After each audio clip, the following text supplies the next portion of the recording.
Javier.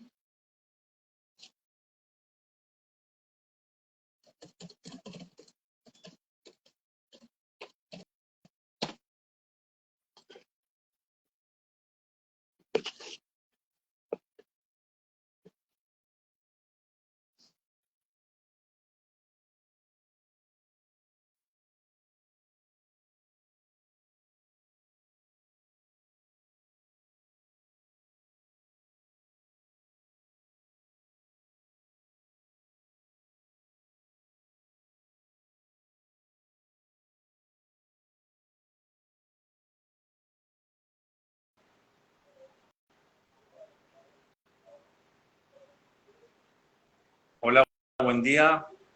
¿Cómo estás, Javier? ¿Qué tal, Marcos? Muy buen mediodía. ¿Me escuchás y me ves bien? Perfecto. Te escucha clarísimo. Me ¿Cómo alegro. estás? Bien, acá contento para charlar con vos un rato. Bueno, vamos a guardar unos minutitos. Ahí vemos ya que se ha unido gente, colegas también.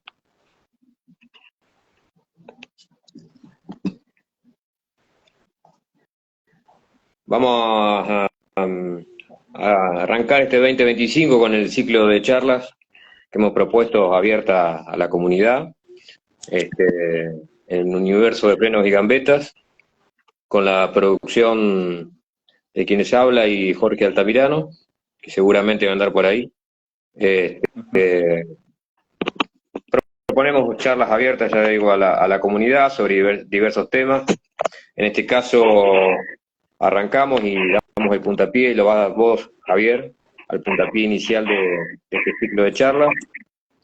Este, Invitamos también a que se acerquen a visualizar las anteriores, que están disponibles en la página de Facebook y acá en Instagram.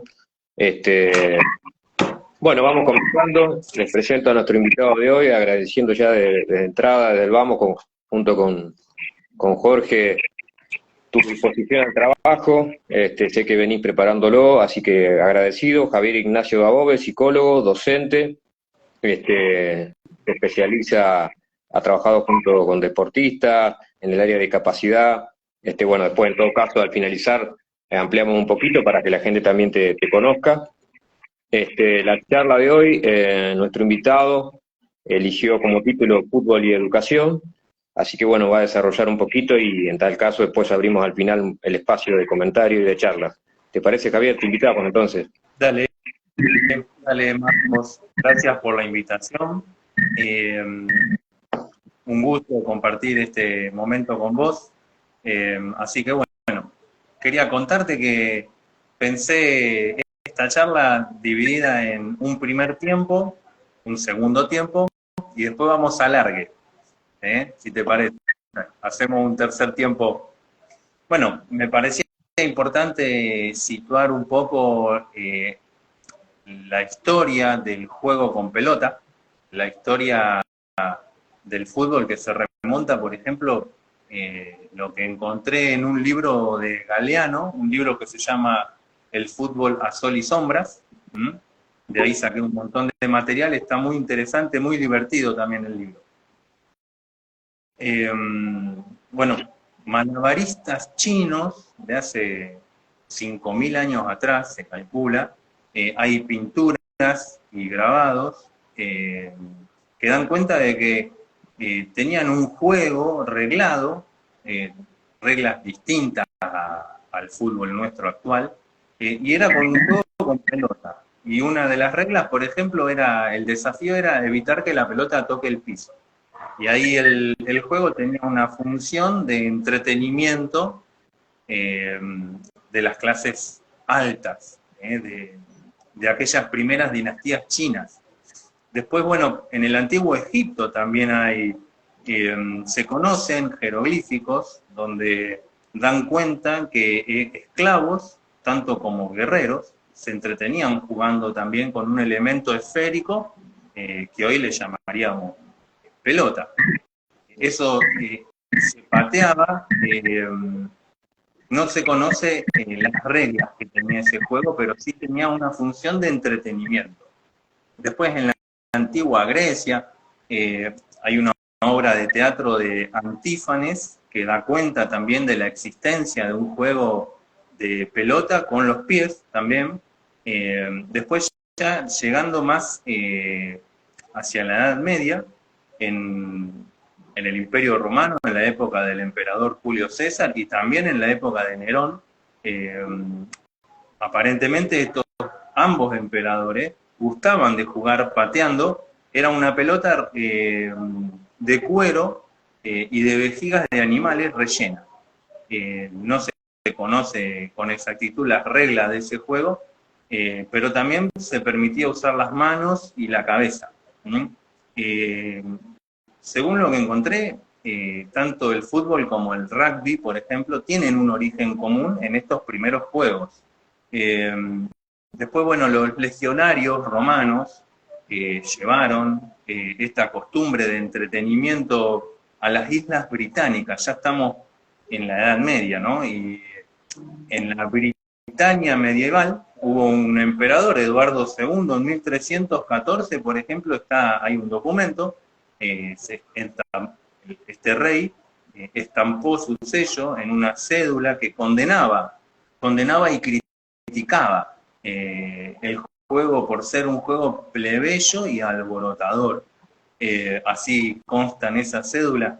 Se jugaba de a un montón de personas, por ejemplo, toda una aldea contra otra aldea, y se permitían contactos físicos grotescos, había un montón de lesionados. Era uno de los motivos de que este rey condenaba esa actividad.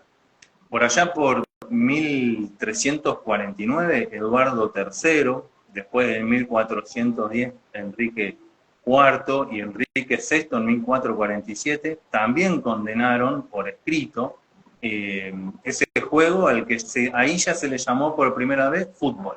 De ahí viene de allá data el nombre.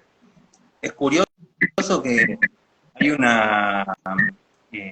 un cuento, un relato de Shakespeare de 1592 que se llama Comedia de los Errores, que también habla de la pelota de fútbol. Ahí ya encontramos una mención de la pelota de fútbol. En América Latina, después también tanto los aztecas en lo que es actualmente México, y acá en Sudamérica los guaraníes, existen registros, por ejemplo, en historias orales, en pinturas, y un registro de un sacerdote jesuita que describía un entretenimiento de los guaraníes sudamericanos que era similar a un útil, similar a una pelota, y también se jugaba en equipos o en bandos. Ese escrito, por ejemplo, de los sacerdotes jesuitas es del siglo XVIII. Ya estamos acercándonos a la modernidad. Es interesante que con la reina Victoria, en Inglaterra también el fútbol, ya no era un juego plebeyo, sino que también lo jugaba la aristocracia en esa época victoriana. Deja de ser un juego condenado, deja de ser un juego prohibido y empieza a ser visto con otros ojos por la aristocracia, ya con el inicio de la modernidad. Bueno, el fútbol como juego reglado, casi tal cual lo conocemos hoy, similar, no igual, entonces tiene una historia que se podría decir fue ocupando distintos roles en las distintas sociedades en las que se lo conoció, y fue tomando forma a lo largo de miles de años, lo que hoy conocemos como fútbol.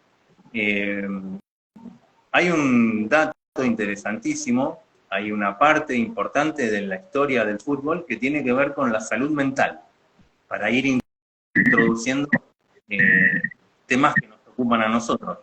En 1860, en un hospicio, en un lugar de encierro de enfermos mentales, en aquel momento se lo pensaba como encierro de enfermos mentales, en lo que es Inglaterra, un grupo de ayudantes, trabajadores del hospicio, lo que serían hoy acompañantes terapéuticos, enfermeros, asistentes.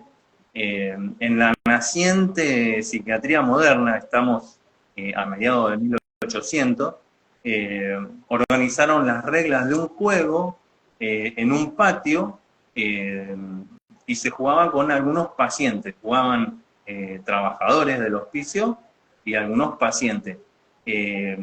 Estos primeros pioneros eran estudiantes y docentes de la Universidad de Cambridge. Y bueno, se empezó a diferenciar ahí el fútbol de lo que es hoy el rugby, por ejemplo. Tienen un origen común que ahí ya existe un juego que se le llama fútbol. Ya empieza a haber dos arcos distintos en el fútbol que en el rugby. En 1863, por ejemplo, ya existían en la zona de Londres 12 clubes, 12 grupos de personas que se dedicaban a practicar el fútbol. En Escocia, después en 1870, ya se organizan como un juego de 11 contra 11. En 1870 empieza a ser 11 contra 11 y roles o posiciones diferentes adentro de la cancha. Previo a eso era medio todo un lío. Bueno, en 1872, por ejemplo, aparece la figura de un árbitro y ahí ya iría tomando color más parecido a lo que conocemos hoy como fútbol. Bueno, la pregunta que me llevó a hacer ese recorrido era, bueno, ¿qué lugar ha ido ocupando el fútbol, no? De ser un entretenimiento con pelota, condenado, por ser un juego plebeyo, por ejemplo, por ser un juego inútil, como decían en algún momento los reyes ingleses, pasó a ser bien visto por las clases más acomodadas. Después fue creándose como un juego que tendía al entretenimiento, y encontraron que mejoraba la realidad de los pacientes con trastornos mentales. Se fue encontrando que no era inútil, sino que podía tener cierta utilidad, ¿no? Ese paradigma del utilitarismo en aquel momento. Bueno, y actualmente, como sabemos, es una industria multimillonaria, además de ser un juego, además de ser una herramienta que se puede utilizar para mejorar la realidad de algunas personas. Bueno, también es una industria. Es cómo ha ido modificándose la sociedad, las sociedades, bueno, también fue corriéndose completamente en lugar del juego con pelota y pies. Hasta ahí, si te parece, yo había pensado el primer tiempo de este mano a mano. Bien, bien, Javier. Excelente, interesante recorrido. Había cosas bueno, desconocía incluso, así que eso es lo positivo también. Bueno, estamos charlando en este encuentro con Javier Ignacio Daobe, psicólogo docente, y bueno, fútbol y educación, el tema que ha elegido para hoy, este ciclo de charlas. Hay gente que se está sumando, está Claudio Cabral, firme. Y vamos con ese segundo tiempo entonces.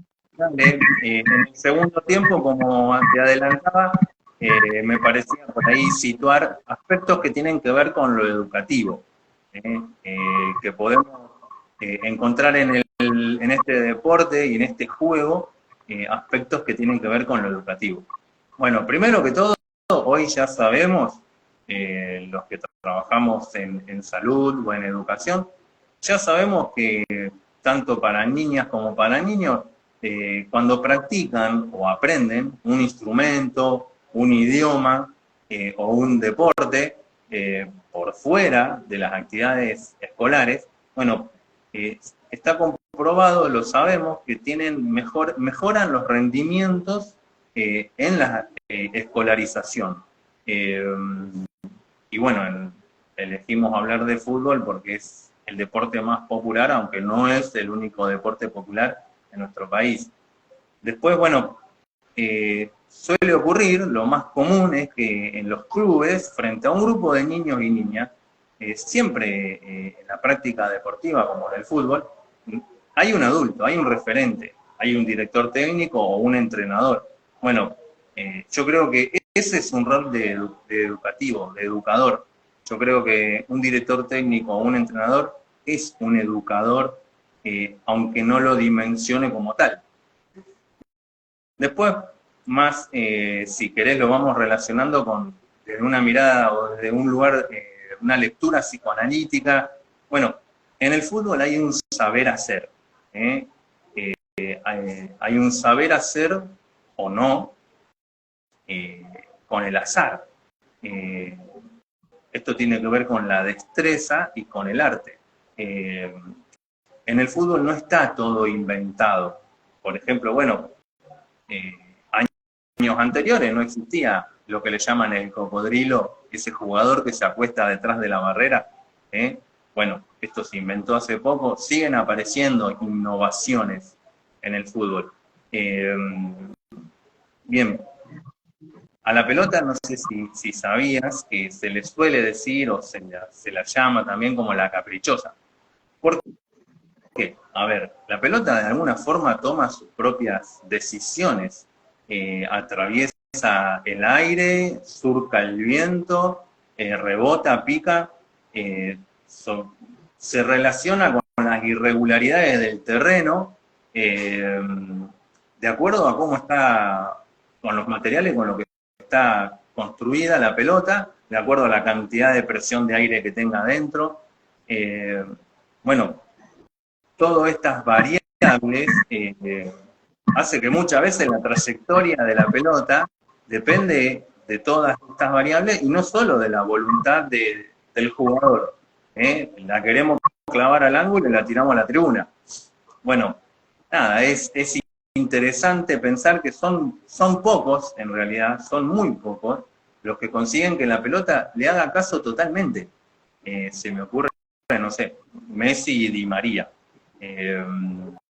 Para el resto, para nosotros, jugadores amateur, la pelota es la caprichosa, no va a dejar de serlo. Bueno, me acuerdo en un seminario que teníamos en la facultad, el profesor, ya me voy a acordar el apellido, que decía que el fútbol era un juego de separación, una separación reglada. Lo que yo quisiera hacer con la pelota no lo voy a lograr plenamente, y la pelota es un útil que está compartido con otros, hay una disputa con rivales y hay una suerte de tenencia compartida con otros, así que no todo es un aprendizaje constante de que no todo es como uno quiere. En ese sentido lo situaba el profesor, que ahora no me sale el apellido. ¿De Garay? ¿De un seminario era? Garay, el profesor Garay. Claudio. En un sentido de Foucaultiano, pensándolo a la luz de la microfísica del poder de la que habla Foucault en Vigilar y Castigar, se lo puede pensar al fútbol como una práctica disciplinatoria también. No deja de ser una práctica disciplinatoria que apunta a un cuerpo dócil, pero a mí me parece que esa mirada es parcial, es real, pero es parcial. Bien, hay algo muy importante que es una instancia grupal, donde el niño o la niña aprenden a dimensionar, se le empieza o sirve para la construcción simbólica de ese real del cuerpo, en términos psicoanalíticos. El deporte y todas las significaciones que se enlazan al real del cuerpo. Mientras el niño o la niña va aprendiendo a controlar sus propios movimientos, hay una regulación libidinal que se pone en juego en la práctica deportiva. Hay una regulación y una autorregulación del cuerpo propio, los límites del cuerpo propio, pensemos en el concepto de narcisismo de Freud, calibrar los límites del cuerpo propio, la superación o el forzamiento de un cuerpo que te dice que no, por ejemplo, con una lesión, poder encontrar ese límite propio. Yo creo que desde una lectura psicoanalítica, muchos colegas nos están siguiendo en esto. Bueno, cuando hablamos de fútbol infantil, por ejemplo, y las divisiones inferiores, la preparación de los padres es todo un tema, y la educación, ¿no? La educación del niño o la niña. Es recontra común, Marcos, encontrar el tema de la presión. En nuestro país, como dijimos, bueno, a nivel mundial el fútbol es una industria, y nuestro país, actuales campeones mundiales, aparece el tema de la presión por el éxito y por el rendimiento, la presión que ejercen los padres y algunos entrenadores por sobre los niños. Bueno, yo creo que ahí se puede decir que es una realidad súper yoica que atraviesa al niño. ¿Cómo no ejercer esa presión? Sería una pregunta interesante. Yo creo que uno de los lugares por donde podemos gambetear esa presión es que hablemos con nuestros niños que existen otros caminos. No hay por qué a temprana edad cerrarse con un solo ideal de rendimiento, de éxito, del futbolista que va a salvar económicamente a la familia, por ejemplo. Me parece que no es por ahí. Después, bueno, actualmente tenemos la ampliación del fútbol en nuestra sociedad hacia lo femenino. El deporte y un montón de otras actividades deportivas en general, no solo el fútbol, que por suerte, como un espejo de la sociedad, muestra la violencia de la sociedad, muestra la presión de los padres, pero bueno, también se pone en evidencia en el fútbol como espejo de nuestra sociedad esa ampliación hacia los distintos géneros, ¿no? Hacia, por ejemplo, el fútbol femenino, que viene creciendo, por suerte, un montón. Otro tema, me parece, otro aspecto, es que es un deporte grupal. Interesante pensar al semejante, en tanto el otro con minúscula, en tanto psicoanalítico, el compañero, el tipo, y el semejante en tanto el rival también, ¿no? Bueno, y hay un otro con mayúscula que a lo mejor lo podemos pensar en relación a las reglas y a la gente arbitral, ¿no? El juego, el fútbol es un juego donde uno construye su forma de incorporarse en un trabajo colaborativo. Además de ser una instancia lúdica, el juego en lo deportivo también es una forma en la que uno va ensayando de temprana edad cómo insertarse en una jerarquía y en un orden con otros. Hasta ahí, como me parece, para cerrar el segundo tiempo, y si querés, digamos, para algún lado que vos proponga, o si tendrás alguna pregunta, y después vamos a una larga, si te parece. Sí, me surge un comentario, digamos, ¿no? O varios, pero bueno, me parece que tu trabajo da cuenta de, bueno, una excelente articulación, a mi modo de ver, y que, bueno, intenta, y creo que lo logra, evitar un reduccionismo, ¿no? Esto de, bueno, la pelota, no sé, se juega de esta manera, son determinada cantidad de jugadores corriendo atrás de una pelota y ya, ¿no? Entonces, esto introduce un montón y evita reduccionismo y echa posibles luces sobre todas estas cuestiones, es decir, la proyección de los ideales de los padres, como bien vos relatás en el segundo tiempo, en este segundo tiempo, excelente porque hasta habla de la cuestión de cómo se fue cierta arquitectura de las reglas, ¿sí? Del fútbol, sobre los orígenes, la pregunta, introducir preguntas sobre los orígenes, desde nada, escuchaba esta cuestión, no sé si vos recordás, creo que fue en el Mundial 2010, esta dificultad en el manejo de la pelota y que solamente algunos consagrados, digamos, vos mencionaste a dos actuales, uno podría ir atrás, digamos, ¿no? O sea, atrás también han quedado las pelotas Tango, Adidas, y aparece creo que la Jabulani, no sé si te acordás, que creo que Sí. fue Sudáfrica 2010 y toda, digo, ¿no? Esa cuestión, que ahí uní la cuestión de la técnica, de lo que es la parte industrial, de cómo se fabrica un balón, ¿sí? O una pelota, y hablas de otra técnica, digamos, ¿sí? Entonces me parece, bueno, un poco por ahí, después en tal caso,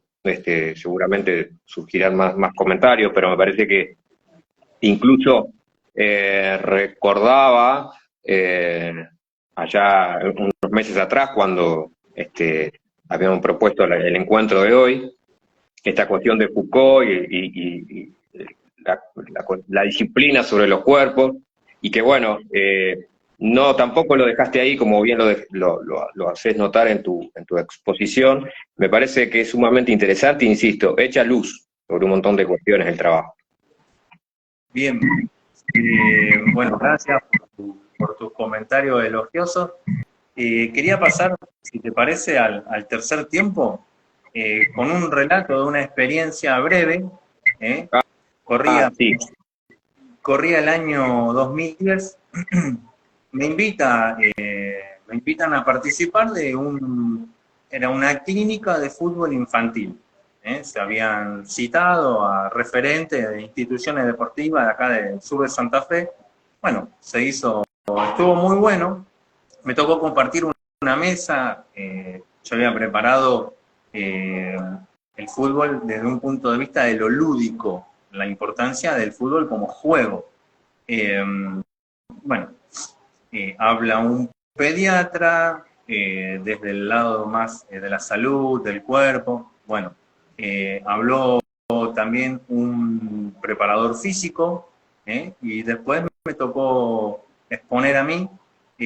Cuando termina la exposición, bueno, si hay preguntas, queda abierto el espacio por si hay preguntas, y todas las preguntas giraban en torno a cuándo nos van a hablar sobre cómo mejorar el rendimiento de los chicos.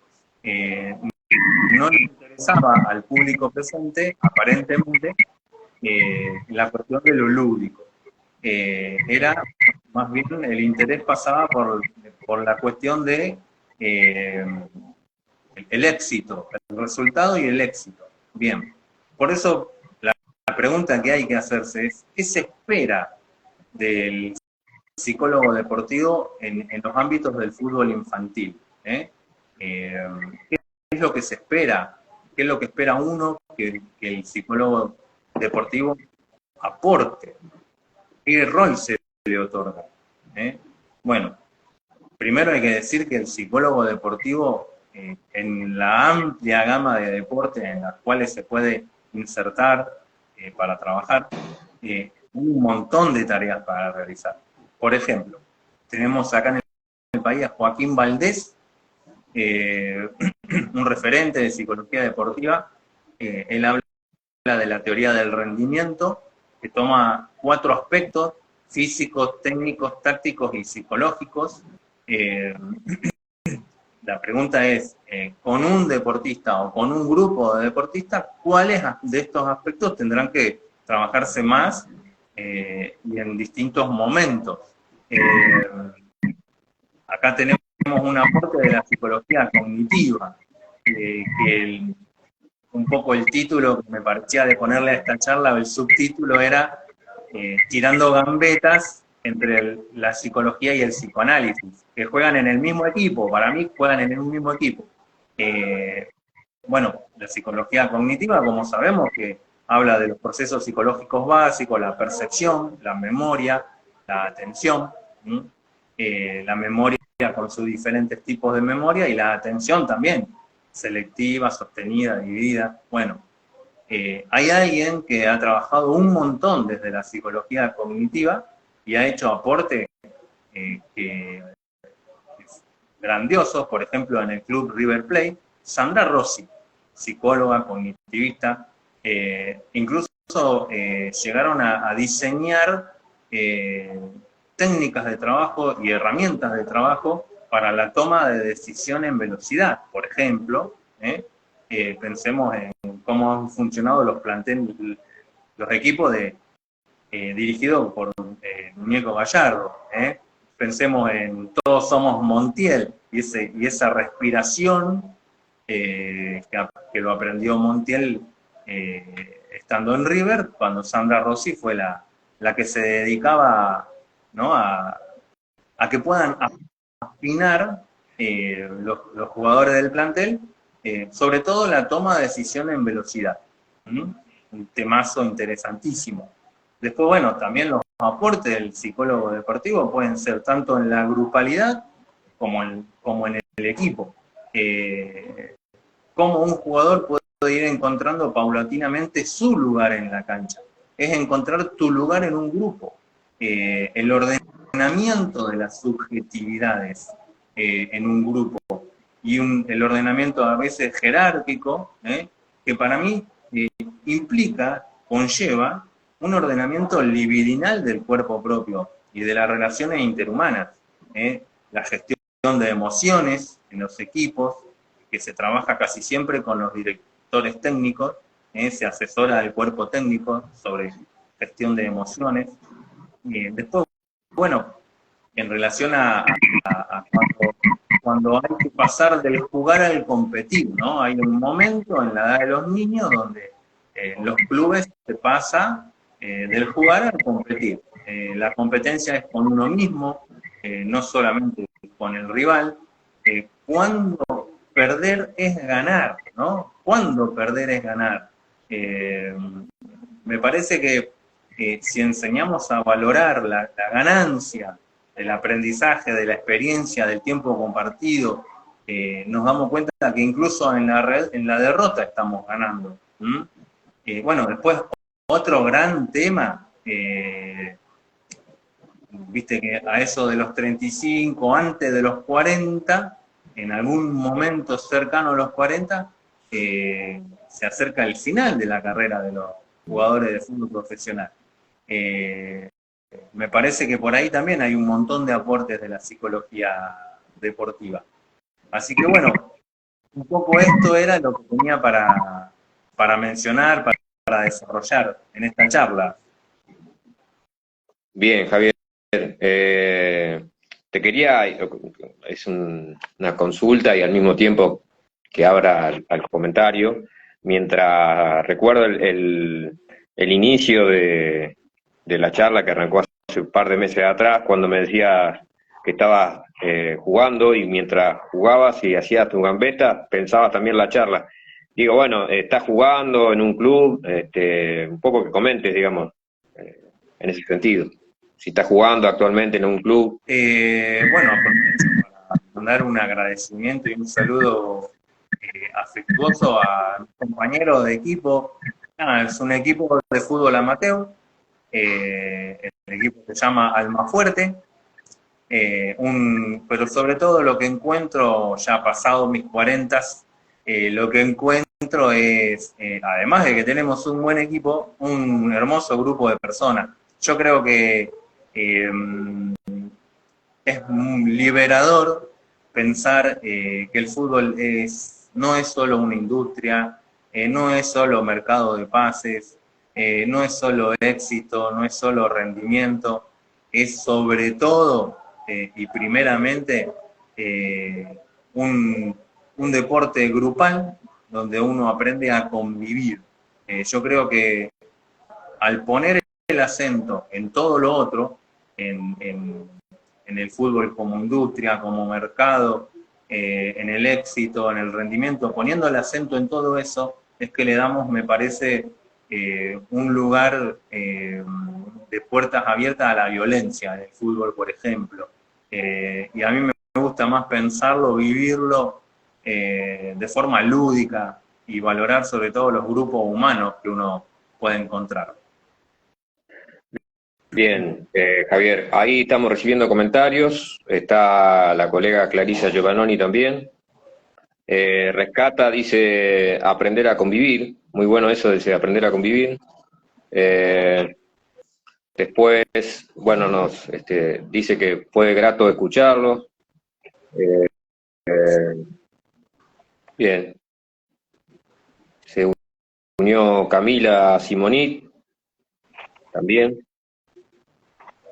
perfecto. Sí, y también ese rescate que ha hecho en esa anécdota, como vos contás, del 2010, era el panel, digamos, ¿no? Que me parece cómo abrís también en ese, ¿no? O sea, la pregunta era solamente sobre el rendimiento.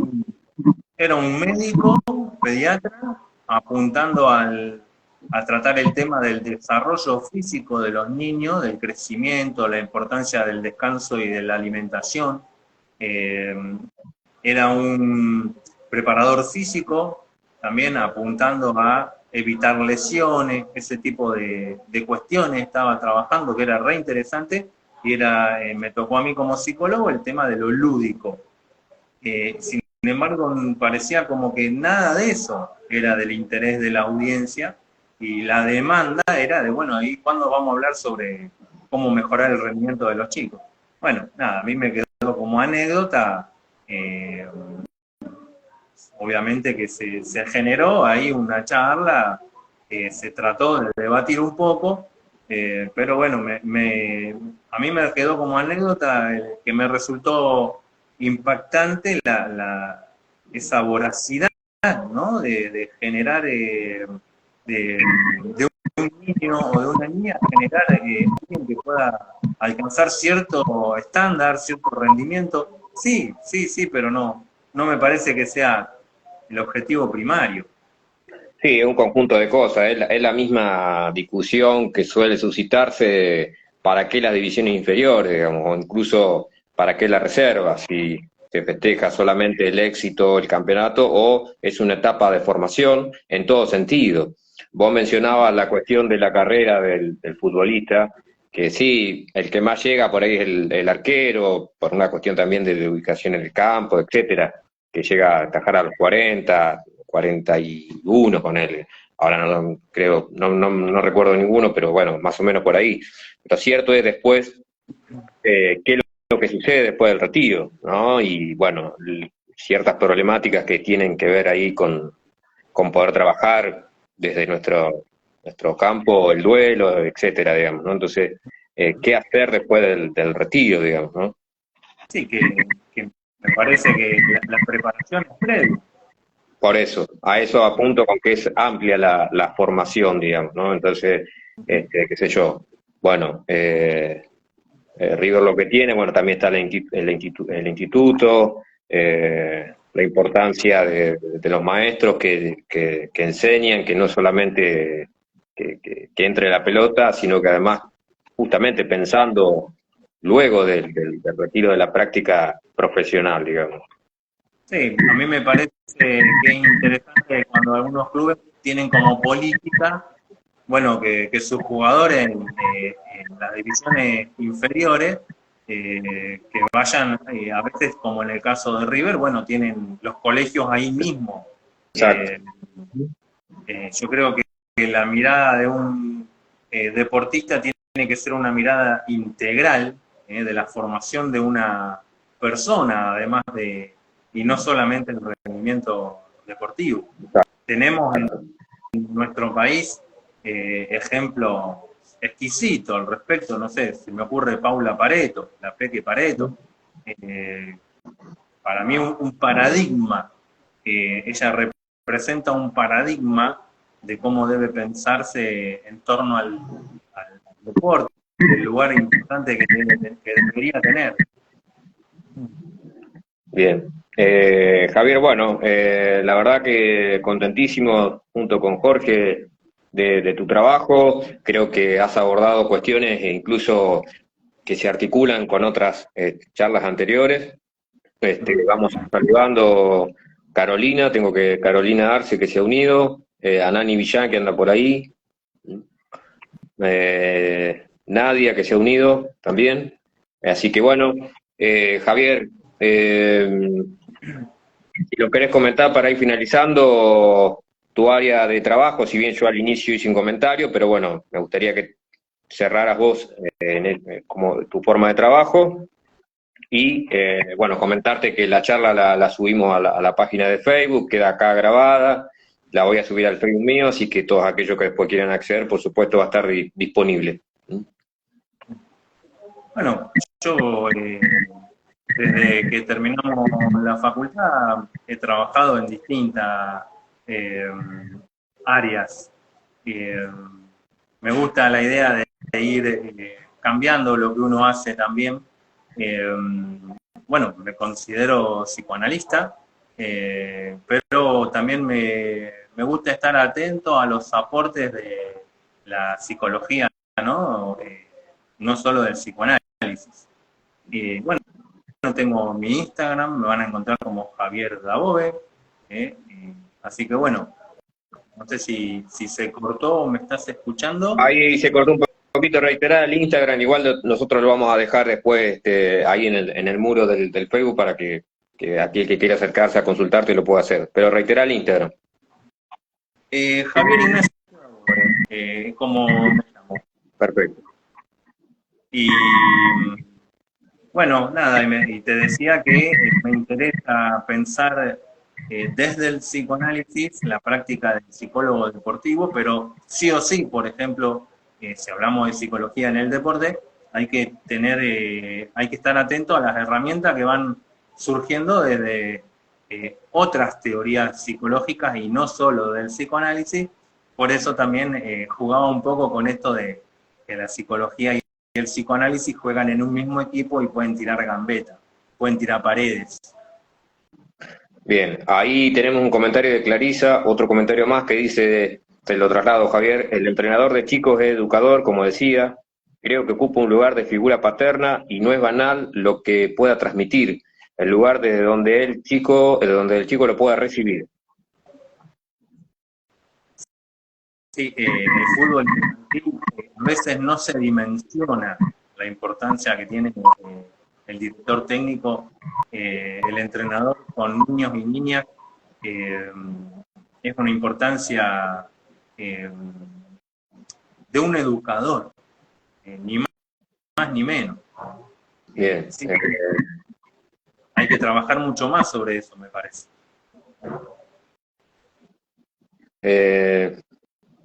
Bueno, van llegando más comentarios, se ve que van, dame un minutito. Tenemos Laura Bergamasco, colega, también dice, qué interesante esto de ver el deporte como ordenamiento subjetivo, donde se gestionan las emociones, oportunidad de sublimación y manera que la pasión encuentre un rodeo, puerta de apertura. Claudio, que él le puede tirar una pared a Claudio, que va a estar también en el ciclo. Dice, pensaba mientras te escuchaba en una diferencia entre fantasma y deseo.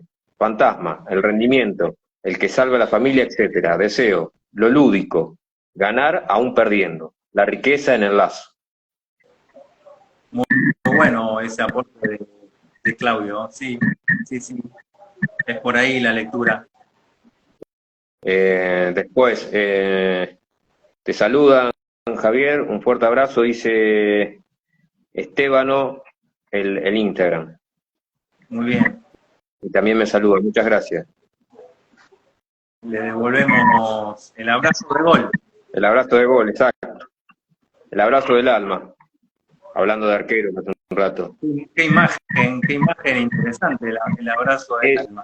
Sí, esa es una foto también paradigmática, podríamos decir, dentro de las... Sí, esa foto fue genial.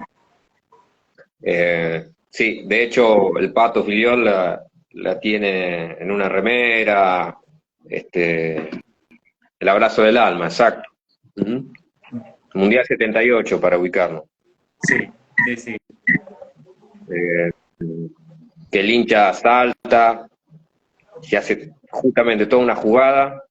Creo que Tarantini, el otro sí es Tarantini, el que está también abrazado al Pato, que el que cae arrodillado, digamos.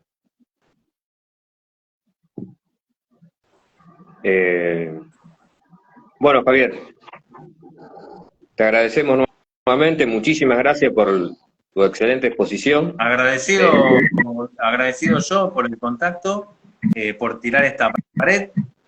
Y bueno, un abrazo de gol para todas las personas que nos estén escuchando.